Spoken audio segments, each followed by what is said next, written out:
सत्य नाम परमात्मा सत्य है,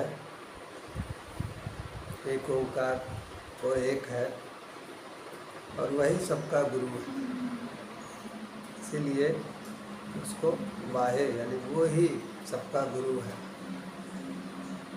उस अनाम्य पुरुष दयाल की सबके दया हो और वो अनाम्य पुरुष सबकी सदा सहायता करे। तो देश विदेश में आप जहाँ कहीं भी हो, सब लोग स्वस्थ रहें, सुखी रहें, विश्व में शांति हो, भाईचारा हो। आज प्रकृति पुरुष सिद्ध पीठ आश्रम में रविवार 22 जून को साप्ताहिक सत्संग में हम सब लोग बैठे हैं। गुरु महाराज कबीर साहब के एक भजन पे हम लोग चर्चा करेंगे कि शरीर की रचना कैसे हुई है और शरीर में क्या क्या चीज़ है, शरीर की सबसे विशेष चीज़ क्या है, खास चीज़ क्या है। तो संतों ने शरीर को चादर कहा है। जैसे एक चादर हम लोग ओढ़ते हैं, ऐसे ही हम लोगों ने भी आत्मा के ऊपर कई चादर ओढ़ रखा है। अब कितनी चादरें हैं, कैसी हैं, सब पे विचार करेंगे। तो भजन है, चदरिया झीनी रे झीनी, चदरिया झीमी रे झीमी, राम नाम रस भीनी, चदरिया झीनी रे झीनी, राम नाम रस भीगी रे चदरिया भीगी रे भीगी, राम नाम रस भीनी, चदरिया झीनी रे झीनी, राम नाम चदरिया झीनी रे झीनी। तो चदरिया झीनी रे झीनी। तो गुरु महाराज कबीर साहब कहते हैं कि ये जो आत्मा ने चादर ओढ़ रखा है, तो आत्मा ने तो कई चादर ओढ़ रखा है। पहला चादर जो है ये स्थूल शरीर है, जो आँखों से दिखाई देता है। जो आँखों से दिखाई देता है ये स्थूल शरीर जो है पहली चादर है। अब इसके अंदर जाएंगे तो दूसरी चादर जो है सूक्ष्म शरीर है। सूक्ष्म शरीर जिसमें आपका मन आता है, बुद्धि आता है, चित्त आता है, अहंकार आता है, कई जन्म के संस्कार आते हैं। इन सब का मिला जुला रूप जो है सूक्ष्म शरीर। सूक्ष्म शरीर में श्वास से लेकर, मन से लेकर, बुद्धि से लेकर, अहंकार से लेकर के कई जन्म के संस्कार, चेतन अचेतन मन सब आ जाते हैं। तो सूक्ष्म शरीर जो है वो दूसरी चादर है जो आत्मा ने जो है ओढ़ा हुआ है। तो गुरु महाराज कहते हैं कि एक चादर ये शरीर है, दूसरी चादर जो आत्मा ने ओढ़ा हुआ है वो सूक्ष्म शरीर रूपी चादर है, और एक तीसरी चादर भी है, कारण शरीर रूपी चादर। तो कारण मतलब आपके संसार में आने का कारण क्या है, क्यों संसार में आप आए। संसार में आने का हर एक का व्यक्ति का कोई ना कोई कारण है, चाहे वो प्रधानमंत्री हो, मुख्यमंत्री हो, कोई अधिकारी हो, कुछ भी हो, आप क्यों ना हो, या कुछ नहीं करता हो, उसके भी आने का कारण है। स्टेडियम में देखो खेल होता है तो एक से एक नामी खिलाड़ी होते हैं। जैसे क्रिकेट का मैच है दो देशों के बीच में, तो भारत की ओर से और जो भारत का प्रतिद्वंदी है, ऑस्ट्रेलिया हो या कोई भी देश हो, तो उधर के भी नामी गिरामी खिलाड़ी होते हैं। दोनों तरफ के नामी गिरामी खिलाड़ी होते हैं, और हर खिलाड़ी को नियति ने एक रोल दिया है कि तुम्हें ये काम करना है। और खिलाड़ी नहीं होते हैं, हजारों लाखों दर्शक भी तो होते हैं मैदान में। एम्पायर भी होते हैं, फैसला लेने करने वाले। उसके बाद दर्शक भी होते हैं, और उसको टीवी पे देखने वाले भी होते हैं लाखों करोड़ों। तो संसार में आने का कारण है, हर एक आदमी के आने का कारण है। अब कारण क्या होता है? कारण का कारण क्या? कारण के कारण कार्य होता है। हर एक चीज़ का एक कारण होता है ना, कि कार्य और कारण का एक सिद्धांत। तो तीसरा शरीर जो है वो कारण शरीर होता है। तो ये 3 शरीर हर एक के अंदर है। स्थूल शरीर जो आंखों से दिखता है, और सूक्ष्म शरीर जब आँख बंद करेंगे तो अनुभव होगा, मन का अनुभव, बुद्धि का अनुभव, संस्कार का अनुभव, चेतन अचेतन मन का अनुभव। ये सब जो है आँख बंद करने पे होते हैं। स्वप्न है, स्वप्न भी एक सूक्ष्म शरीर की ही प्रक्रिया है। तीसरा जो शरीर है वो कारण, कि हमारे आने का कारण क्या। तो कहते हैं कि चदरिया झीनी रे, झीनी मतलब बहुत बारीक। भगवान ने जो शरीर का रचना किया है बहुत बारीक किया है। और झीनी रे झीनी, स्थूल से सूक्ष्म, फिर उससे सूक्ष्म, इसी को कह रहे हैं कि झीनी रे झीनी। कि स्थूल शरीर है, फिर सूक्ष्म शरीर है, फिर कारण शरीर है। तो ऐसे भगवान ने रचना किया है, स्थूल से सूक्ष्म, अति सूक्ष्म। अब आगे समझाते हैं।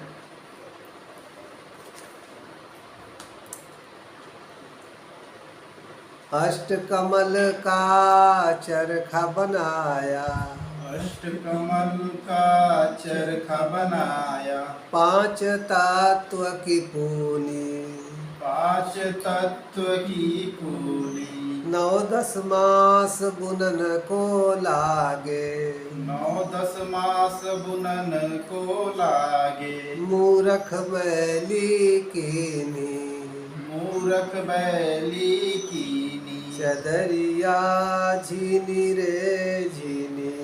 चदरिया झीनी रे झीनी।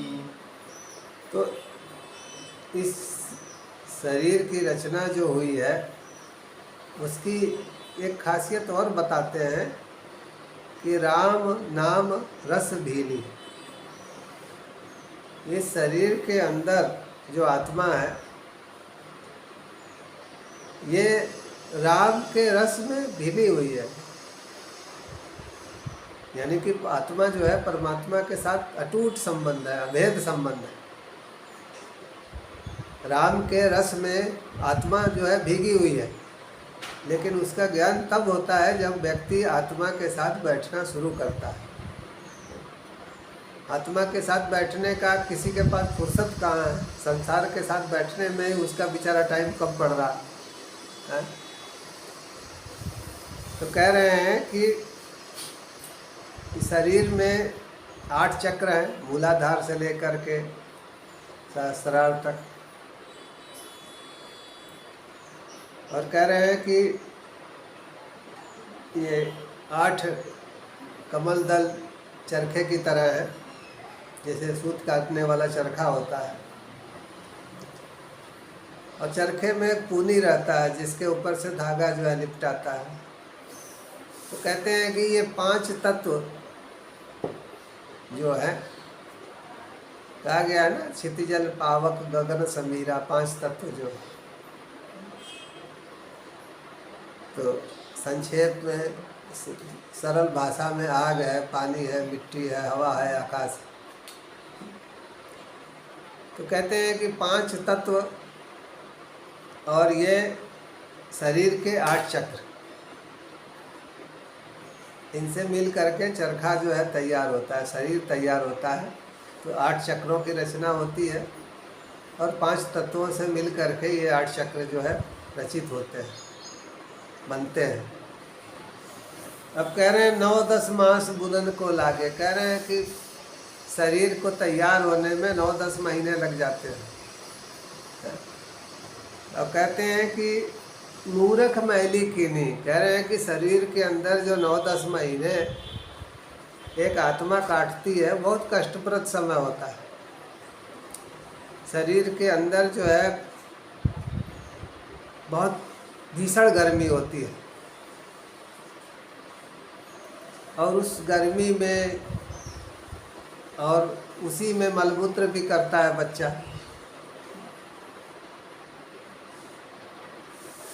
तो बच्चा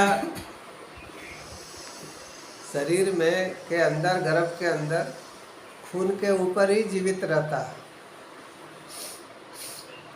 नाभि के साथ नली लगी रहती है, उसी नली से जो है खून आता है, जाता है,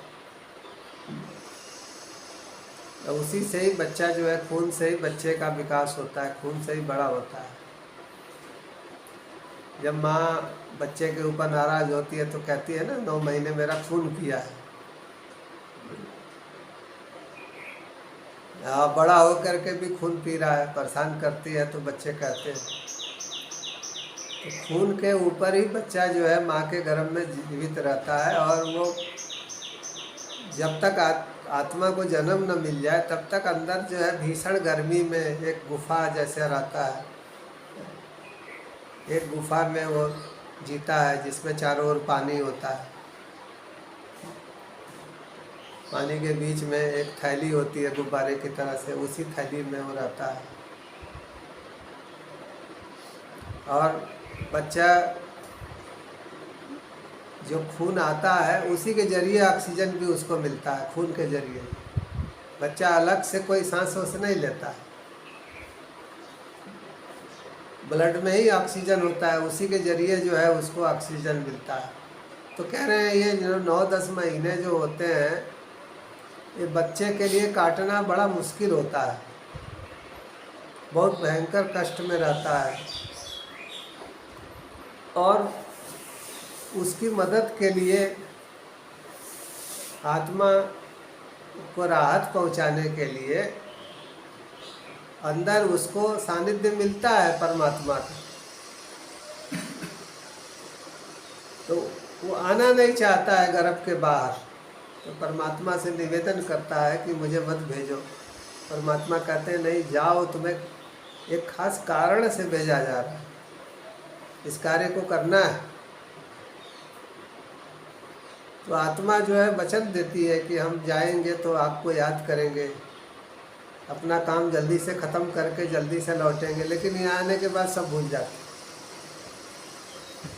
संसार का माया मोह ऐसा है कि आदमी सब भूल जाता है, कुछ भी याद नहीं रहता उसको। माया इस तरह से उसको प्रभावित कर देती है कि उसको कुछ भी याद नहीं रहता। जैसे बच्चा खिलौने की दुकान देख के घर भूल जाए, मेले में जा कर के घर भूल जाए कि घर भी वापस लौटना है। ऐसे ही हालत हो जाती। संसार भी एक मेला है। यहाँ पे आने के बाद मृत्यु हर एक की निश्चित है, चाहे वो प्रधानमंत्री हो, राष्ट्रपति हो, राजा हो, रंक हो, कोई भी क्यों ना है? आया है सो जाएगा, राजा रंक फकीर, तो सबको जाना है। जो भी आया है दुनिया में, मृत्यु तो निश्चित है।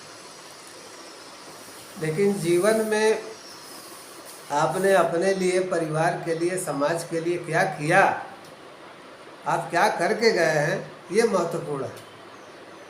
भगवान भी तभी शाबाशी देते हैं जब आप दुनिया में कुछ अच्छा करके जाएंगे। जैसे लड़के ने अच्छा किया है तो माँ बाप बहुत खुश होते हैं, ऐसे ही परमात्मा भी तब खुश होते हैं जब आप दुनिया में कुछ अच्छा करके जाते हैं, अपने लिए, परिवार के लिए, समाज के लिए। तो वही कह रहे हैं कि इतना मुश्किल से शरीर मिलता है, हम आग की भट्ठी में तप करके बाहर निकलते हैं, परमात्मा से वादा करके, फिर भी सब भूल जाते हैं। और कह रहे हैं कि वो इंसान मूर्ख हैं जो केवल एक चादर जो परमात्मा ने दी है, शरीर परमात्मा ने दिया है, उसको गंदा करने में ही लगे रहते हैं, गंदे कामों में ही उसका उपयोग करते हैं। वो मूर्ख है।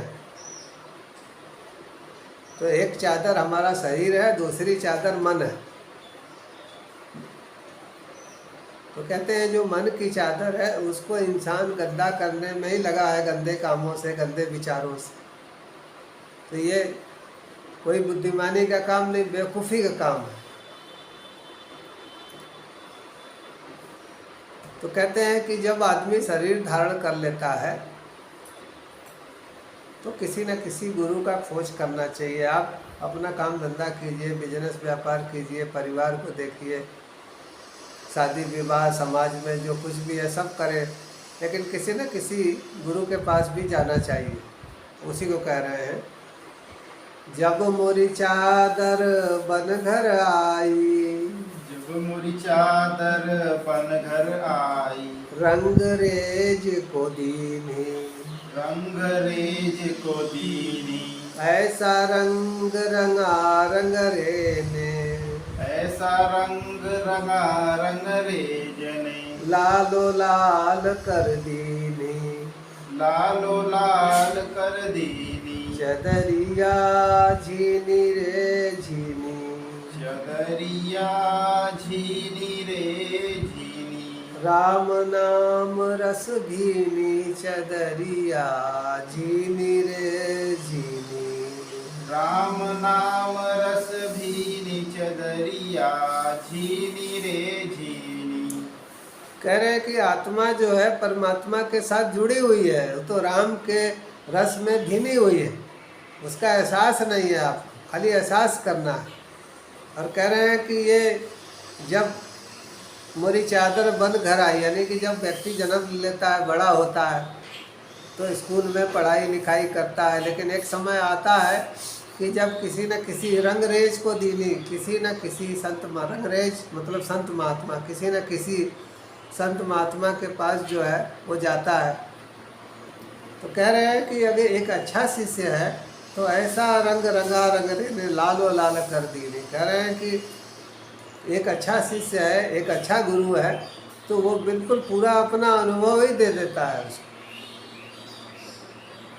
शिष्य जो है परमात्मा, गुरु परमात्मा का अनुभव ही नहीं कराते हैं, उसको परमात्मा के जैसा जो है बना देते हैं। तो लालो लाल कर दीनी, यानी कि परमात्मा की विभूतियों को वो समझ लेता है और परमात्मा जैसा ही हो जाता है। देखो मानस में कहा गया है ना कि ईश्वर अंश जीव अविनाश, परमात्मा का अंश ही आत्मा है और आत्मा भी अविनाशी है, उसका भी विनाश नहीं है, जैसे परमात्मा का विनाश नहीं है। चेतन अमल सहज सुख राशि, परमात्मा चैतन्य है, आत्मा भी चैतन्य है, परमात्मा सहज है, आत्मा भी सहज है, और परमात्मा के अंदर भी असीम आनंद है, आत्मा के अंदर भी असीम आनंद है। लेकिन जब आत्मा के साथ बैठेंगे तभी उस आनंद का ज्ञान हो, उस आनंद का बोध हो। तो कह रहे हैं कि आत्मा जो है अमल है, आत्मा में कोई विकार नहीं है, आत्मा तो शुद्ध होती है क्योंकि परमात्मा का अंश है, वो परमात्मा के जैसे ही है। विकार जो है मन के अंदर पैदा होता है, विकार जो है संस्कार के अंदर पैदा होता है और उसी आधार पर शरीर जो है क्रिया करता है।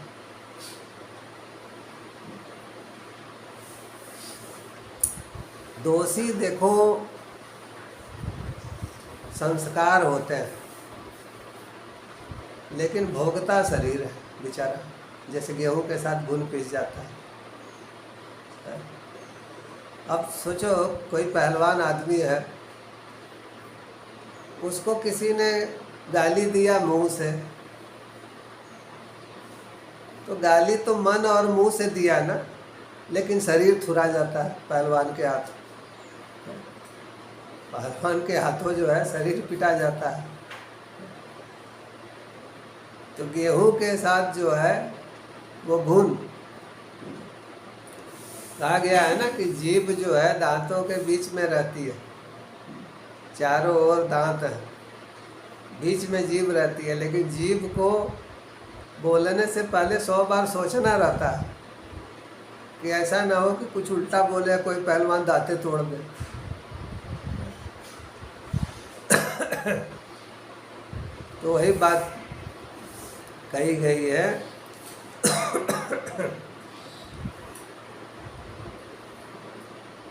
कि हमें जो आत्मा है, आत्मा में विकार नहीं है, मल नहीं है। मल जो है मन के अंदर है, संस्कार के अंदर होता है। संस्कार मतलब कई जन्म का जो आपने बोझा इकट्ठा किया है, आदत है कई जन्म का, जैसे दारू पीने की आदत, जुआ खेलने की आदत, ये कई जन्म की होती है, कोई एक जन्म की नहीं होती। स्वरूप बदलता रहता है। जैसे किसी जन्म में वो ताश खेल रहा है, किसी जन्म में गोटी से जुआ खेल रहा है, फिर किसी जन्म में वो मैच में दाव लगा रहा है, लेकिन आदत रहती है जुए की। समय के साथ साथ रूप बदलता रहता है जुए का। अब महाभारत काल में तो देखो शकुनी वगैरह पासा से जुआ खेलते थे। अब तो लोग सट्टा लगाते हैं, खिलाड़ियों पे जुआ खेलते हैं, नेताओं पे जुआ खेलते हैं, चुनाव पे जुआ खेलते हैं। बहुत से तो जुआरी ऐसे हैं कि वो रोड पे बैठ जाते हैं, गाड़ियों के नंबर पे जुआ खेलते हैं, कुछ नहीं मिलता है कि लास्ट में अगर ये नंबर आया गाड़ी का तो तुम्हारा, ये नंबर नहीं आया तो हमारा। तो खेलने वाले ऐसे भी हैं। तो कह रहे हैं कि कोई ना कोई संत महात्मा के पास जाना चाहिए, वही जो है इस परमात्मा को ये एहसास दिला देंगे, इस आत्मा को, कि परमात्मा के साथ जुड़ी हुई है। परमात्मा का आनंद क्या होता है, ये आत्मा को तभी ज्ञात होता है जब किसी संत के सानिध्य में रहती है। परिवार के साथ है, समाज के साथ है, माया मोह के साथ है, तो उसी का ही ज्ञान होगा। आत्मा परमात्मा का जो रिश्ता है वो तभी समझ में आएगा जब किसी गुरु के पास गए।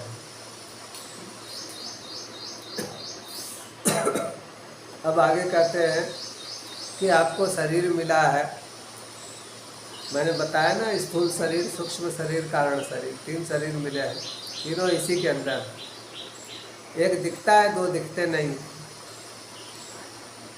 तो कह रहे हैं कि चादर ओढ़ी शंका मत करियो, चादर ओढ़ी संता मत करियो, ये 2 दिन तुमको दीनी, ये 2 दिन तुमको दीनी।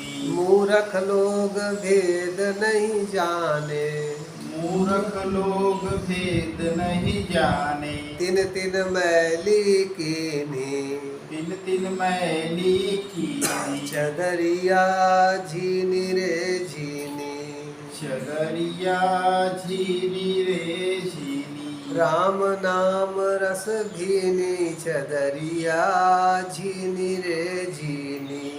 राम नाम रस भीनी, चदरिया झीनी रे झीनी। गुरु महाराज कहते हैं कि जितना सत्य जीवन है, संसार में होना जितना बड़ा सत्य है, उतना ही बड़ा सत्य मृत्यु भी है। संसार में आना जितना बड़ा सत्य है, उतना ही बड़ा सत्य जाना भी है। तो कहते हैं कि चादर ओढ़ी शंका मत करियो, ये 2 दिन तुमको दीनी। कह रहे हैं कि शरीर मिला है तो ये मत सोचना कि तुम अमर हो गए। ये कुछ दिनों के लिए आपको मिला है, 60 साल, 70 साल, 80 साल, 100 साल, 120 साल। तो आपको एक समय अवधि के लिए ये शरीर मिला है। कहते हैं कि मूर्ख लोग भेद नहीं जाने। कह रहे हैं कि जो मूर्ख आदमी है, पैसा रुपया है, सुख सुविधा है, तो अहंकार में डूबा रहता है कि मैं तो भगवान हूँ, अब किसी भगवान की ज़रूरत नहीं है। और तो उसको ऐसा लगता है मैं अमर हो गया हूँ। जैसे रावण था, हिरण्यकश्यप था, तो वो क्या सोचते थे कि हमने इतना संसार की चीज़ें इकट्ठा कर लिया, वैभव इकट्ठा कर लिया, तो हम तो अमर हो गए, कभी मरेंगे ही नहीं। लेकिन उन्हें भी एक दिन मरना पड़ा। तो कहते हैं कि मूर्ख लोग ये नहीं समझ पाते हैं कि शरीर जो है कुछ समय के लिए मिला है, और शरीर मिला है तो आपको एक दिन छोड़ना भी है उसको। तो कह रहे हैं कि मन को अच्छा करने में, किसी संत महात्मा के सानिध्य में जाओ, सेवा करो, सत्संग में करो, भंडारे में भाग लो, सेवा करो, तो जो हो सके तन मन धन से अपनी सेवा करो। तो इससे होता क्या है कि मन की शुद्धि होती है धीरे धीरे। देखो भगवान कहते हैं कि अभ्यास और वैराग्य, यही दो चीज़ें हैं जो आत्मा को परमात्मा से जोड़ती हैं। तो अभ्यास क्या करना है? गुरु ने जो दीक्षा दिया है उसका अभ्यास करना है।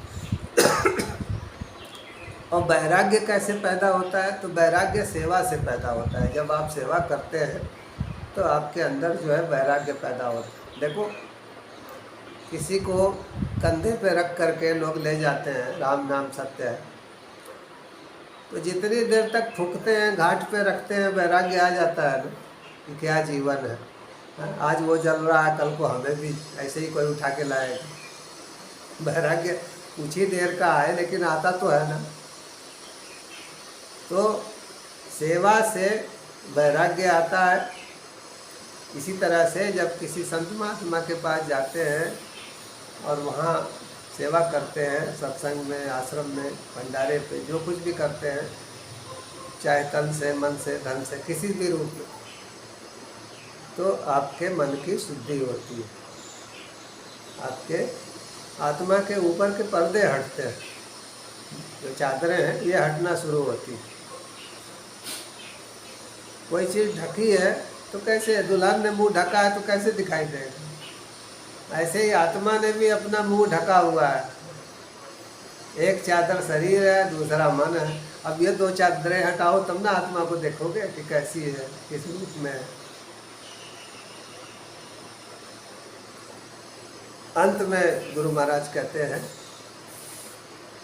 ध्रुव प्रहलाद सुदामा ने ओढ़ी, प्रहलाद सुदामा ने ओढ़ी, सुखदेव ने निर्मल कीनी, सुखदेव ने निर्मल कीनी, दास कबीर ने ऐसी ओढ़ी, दास कबीर ने ऐसी ओढ़ी, ज्यों की त्यों धर दीनी, ज्यों की त्यों धर दीनी, चदरिया झीनी रे झीनी, चदरिया झीनी रे झीनी, राम नाम रस भीनी, चदरिया झीनी रे झीनी, राम नाम रस भीनी, चदरिया झीनी रे झीनी, चदरिया झीनी रे झीनी, चदरिया झीनी रे झीनी, चदरिया झीनी रे झीनी। चदरिया झीनी रे झीनी। तो गुरु महाराज कहते हैं कि देखो शरीर सबको मिलता है। एक दोहे में कहते हैं कि आया है सो जाएगा, राजा रंक फकीर। जो भी आया है वो तो जाएगा ही, चाहे राजा हो, चाहे रंक हो, चाहे गरीब हो, चाहे फकीर क्यों ना हो, सब एक दिन शरीर छोड़ेंगे। लेकिन सबके शरीर छोड़ने में अंतर है। क्या? एक सिंहासन चढ़ चला, एक बांध चला जंजीर। आए हैं सो जाएंगे, राजा रंग फकीर। एक सिंहासन चढ़ चला, सिंहासन मतलब परमात्मा का धाम। एक तो परमात्मा के धाम में चला गया, एक बांध चला जंजीर, और एक जो है जंजीरें बांध के गया है। मतलब संसार में कुकर्म करके और जंजीरें बांध के गया है कि फिर आओ, फिर जन्म का कष्ट भोगो। और एक अपने को मुक्त करके सिंहासन पे चढ़ गया, यानी परमात्मा के धाम में चला गया। तो कहते हैं कि शरीर तो सब छोड़ते हैं, लेकिन शरीर छोड़ने के बाद सबकी गति एक जैसी नहीं होती। राजा है, वो अपने साथ लोहे की, सोने की, चांदी की जंजीर बांध के गया है, यानी अच्छे कर्म भी किए, बुरे भी किए, सब लेके गया है। एक गरीब आदमी है, वो भी जंजीर बांध के गया है। लेकिन फकीर जो है, जो परमात्मा में डूबा था, वो तो सिंहासन चढ़ गया। जैसे देखो, बहुत सरल भाषा में साधना क्या है इसको समझ लो। एक चना है, चने को तो पानी में भिगो के पोटली में रख दो, अंकुरण निकल जाएगा। किसी मिट्टी में लगा दो, जम जाएगा, क्योंकि उसके अंदर संस्कार है ना अंकुरित होने का, तो होगा। लेकिन उस चने को आग में भून दिया जाए, भूनने के बाद कितना भी पानी वाली पोटली में रखोगे, कितना भी उपजाऊ मिट्टी में लगाओगे, वो नहीं जमेगा, क्योंकि वो संस्कार तो खत्म हो गया उसका। तो ऐसे ही देखो, एक शब्द है ना संत, दो शब्द है, स अंत। स यानी संस्कार, अंत यानी अंत, जिसने संस्कार का अंत कर दिया, तो वो तो उसके आने का कोई कारण नहीं, तो भुना हुआ चना है संत जो, वो तो किसी भी मिट्टी में नहीं जमेगा, किसी भी पानी वाली पोटली में नहीं जमेगा, अंकुरण ही नहीं होगा। तो संस्कार का जो अंत कर ले वही संत है। और संस्कार देखो कई जन्म के होते हैं, बिना गुरु के सानिध्य में रहे संस्कार धीरे धीरे कटते हैं। अब आप सोचो कि एक दिन में हम अपने 60 साल 70 साल 80 साल की पूरी ज़िंदगी जी लें, तो कैसे संभव? आपको इंतज़ार करना होगा ना, और समय समय पे आपके संस्कार आएंगे, चोट के, रोग के, खुशी के, दुख के, तरह तरह के संस्कार सामने आएंगे। तो देखो, गुरु के सानिध्य में रहने से कैसा भी संस्कार हो, आप हॉस्पिटल में हैं, कहीं भी है, बड़े से बड़े दुख क्यों ना, वो भी थोड़ा कट जाता है, आराम मिल जाता है। कितना भी बुरा समय क्यों ना हो, संत सानिध्य में रहने से आदमी को बहुत आराम मिल जाता है। समझ लो कि 4 आना भोगता है, 12 आना कट जाता है। तो अकेले तो आदमी पागल हो जाएगा काटते काटते संस्कार। इसीलिए देखो, गुरु महाराज कहते हैं कि वो समझदार लोग हैं, बुद्धिमान लोग हैं जो संत सानिध्य में रहते हैं, और वो मूर्ख हैं जो किसी संत के पास नहीं जाते हैं। तो कह रहे हैं कि देखो, शरीर ध्रुव ने भी लिया, प्रहलाद ने लिया, सुदामा ने लिया, सुखदेव महाराज ने लिया, सबने तपस्या किया, अपने मन को निर्मल किया और मोक्ष को प्राप्त किया। अब कह रहे हैं कि दास कबीर ने ऐसी ओढ़ी ज्यों की त्यों धर दीनी। कह रहे हैं कि हमने शरीर धारण हमने भी किया, लेकिन इस शरीर को, मन को अच्छे कामों में लगाया। हमने कोई न गलत काम किया, न गलत विचार किया। मन से, वाणी से, कर्म से। कबीर साहब कहते हैं हमने कोई गलत काम नहीं किया। भाई, आदमी या तो मन से गलत काम करेगा, या तो मुंह से गलत बोलेगा, है? या तो हाथ पैरों से गलत काम करेगा। तो कहते हैं हमने मन से, मनसा वाचा कर्मणा, हमने मन से, वचन से, वाणी से, कर्म से कोई गंदा काम नहीं किया, कोई हमने बुरा काम नहीं किया, किसी का ना बुरा सोचा ना बुरा किया। तो शरीर जैसे धारण किया था वैसे ही छोड़ दिया हमने, और अपने निर्मल मन के साथ मुक्त हो गए। कबीर साहब कहते हैं कि आदमी कुछ न करे, कह रहे हैं कि भगवान को खोजने मत जाओ। भगवान को खोजने के लिए मंदिर में, मस्जिद में, दुनिया में, यहाँ वहाँ, तीर्थों में, यहाँ वहाँ मत भटको। तो करना क्या है? तो कहते हैं किसी संत महात्मा के सानिध्य में जाओ और अपने मन को साफ करने की कोशिश करो। चेतन अचेतन मन को निर्मल करने की कोशिश करो। देखो, चेतन मन तो मालूम है आपको मेरे मन में क्या है। अचेतन मन कई जन्म के संस्कार हैं, वो आपको नहीं पता, वो समय समय पे आते हैं, बाहर निकलते हैं। अचेतन मन भी आपके अंदर है, वहीं से वो समय आने पे बाहर आ जाएगा चेतन में, फिर वो क्रिया में दिखाई देगा, चाहे रोग का हो, चोट का हो, कुछ भी हो, अच्छा हो बुरा हो। तो कह रहे हैं केवल संतों के सानिध्य में रहिए, अपने मन को साफ करते जाइए, तो होगा क्या परिणाम? कबीरा मन निर्मल भया जैसे गंगा नीर। कबीरा मन निर्मल भया जैसे गंगा नीर, पाछे पाछे हरि फिरे कहत कबीर कबीर। पाछे पाछे हरि फिरे कहत कबीर कबीर। कह रहे भगवान को खोजो मत, उनको खुद तलाश करने दो। और तुम्हारी तलाश तभी करेंगे जब अपने मन को निर्मल कर लोगे, तो भगवान तुम्हें ढूंढेंगे, फिर भगवान को आपको नहीं ढूंढना पड़ेगा।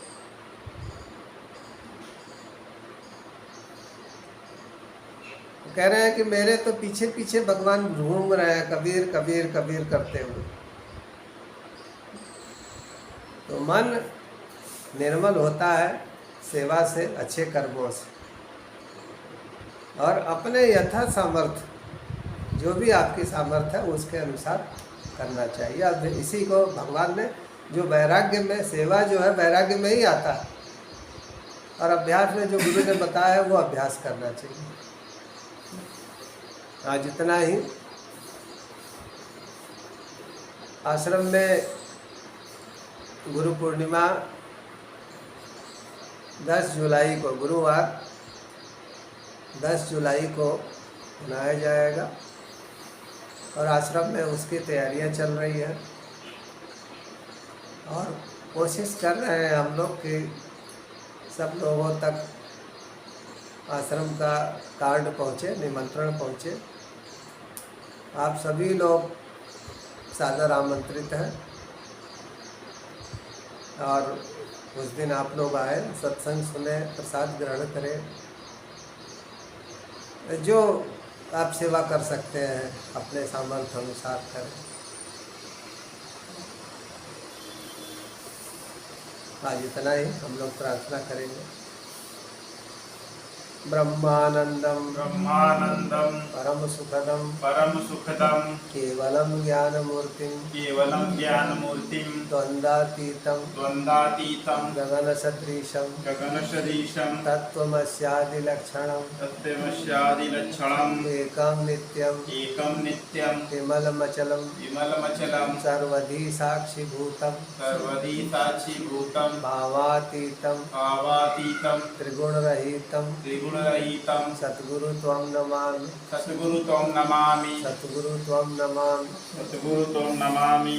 मानुष भजले गुरु चरणम, मानुष भजले गुरु चरणम मानुष भजले गुरु चरणम, मानुष भजले गुरु चरणम दुस्तर भव सागर तरणम, दुस्तर भव सागर तरणम दुस्तर भव सागर तरणम, दुस्तर भव सागर तरणम मानुष भजले गुरु चरणम, मानुष भजले गुरु चरणम मानुष भजले गुरु चरणम, मानुष भजले गुरु चरणम भव बाधा भव बंधन हरणम, भव बाधा भव बंधन हरणम भव बाधा भव बंधन हरणम, भव बाधा भव बंधन हरणम मानुष भजले गुरु चरणम, मानुष भजले गुरु चरणम मानुष भजले गुरु चरणम, मानुष भजले गुरु चरणम अशरण को प्रभु ले शरणम, अशरण को प्रभु ले शरणम अशरण को प्रभु ले शरणम, अशरण को प्रभु ले शरणम मानुष भजले गुरु चरणम, मानुष भजले गुरु चरणम मानुष भजले गुरु चरणम। मानुष भजले गुरु चरणम। एक ओंकार सत्यनाम वाहेगुरु। अनादि पुरुष दयाल की दया, अनादि पुरुष सदा सहाय। उस परमात्मा की दया आप सब पे हो, पूरे भारत में, देश विदेश में, जहाँ कहीं भी हो आप स्वस्थ रहें, सुखी रहें, पूरे विश्व में शांति सद्भाव हो। अंत में एक चीज़ सबसे कहेंगे कि आने वाले जो 6-7 साल के समय है, संघर्षमय विषम, उसको ध्यान में रखते हुए सब लोगों को आध्यात्मिक होना चाहिए। और आध्यात्मिक होने के लिए आपको कहीं बाहर जाने की ज़रूरत नहीं है, अपने भीतर जाने की ज़रूरत है। तो संतों के बताए अनुसार आप अपने भीतर अभ्यास कीजिए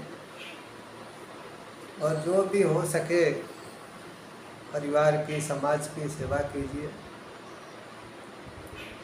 आने वाले समय में आदमी ही आदमी के काम आएगा।